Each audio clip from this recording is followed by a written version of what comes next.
कांति प्रकाश शर्मा कैसे बने?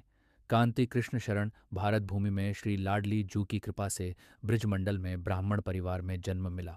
बचपन से ही पूज्य माता पिता के आशीर्वाद से साधु संतों का स्नेह मिला। स्नातक शिक्षा प्राप्त करने के बाद होटल मैनेजमेंट किया। गोवा जैसी खूबसूरत जगहों पर जाकर कार्य किया।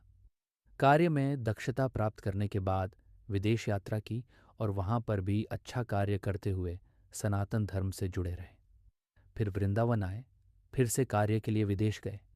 आप जिस तरह की जीवन यात्रा का वर्णन कर रहे हैं वह कई लोगों को प्रेरित करने वाली हो सकती है।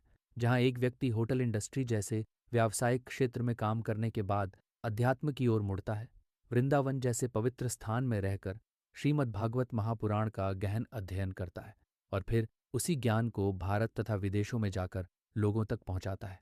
ये यात्रा आमतौर पर कुछ प्रमुख चरणों से गुजरती है। व्यावसायिक जीवन से वैराग्य की ओर झुकाव।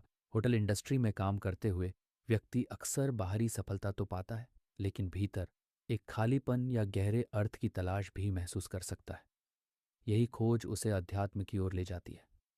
वृंदावन में साधना और अध्ययन। वृंदावन को भक्ति और कृष्ण प्रेम का केंद्र माना जाता है। यहाँ रहकर भागवत का अध्ययन करना सिर्फ शास्त्र पढ़ना नहीं, बल्कि उसे जीना भी होता है। भागवत कथा का प्रचार अध्ययन के बाद व्यक्ति कथा वाचन शुरू करता है, पहले भारत में, फिर विदेशों में। भागवत कथा के माध्यम से वह लोगों को धर्म, भक्ति और जीवन के गहरे अर्थों से जोड़ता है।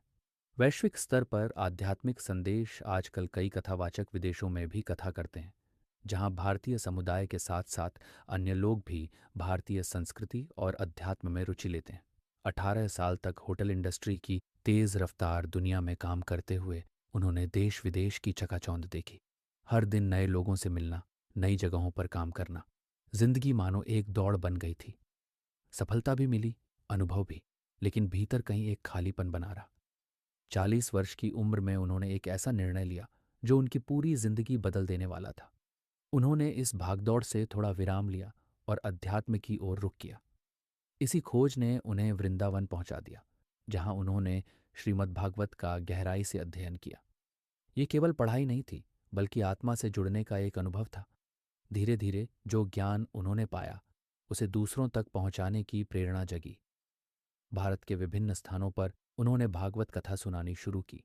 उनकी वाणी में अनुभव था, सादगी थी और सच्चाई की शक्ति थी, जिसने लोगों के दिलों को छू लिया। इसके बाद उन्होंने विदेशों में भी जाकर भागवत कथा का प्रचार प्रसार किया।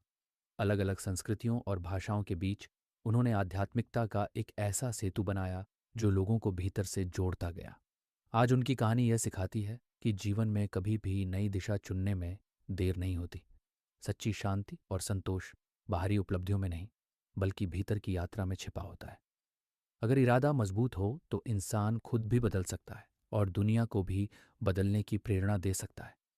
हरे कृष्ण कृष्ण कृष्ण हरे हरे, हरे राम राम राम हरे हरे।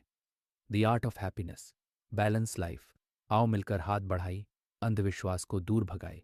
कांति कृष्ण शरण जी, अंतर्राष्ट्रीय भागवत प्रवक्ता, अध्यक्ष, कृष्णा योगेश्वरी धर्मार्थ सेवा समिति।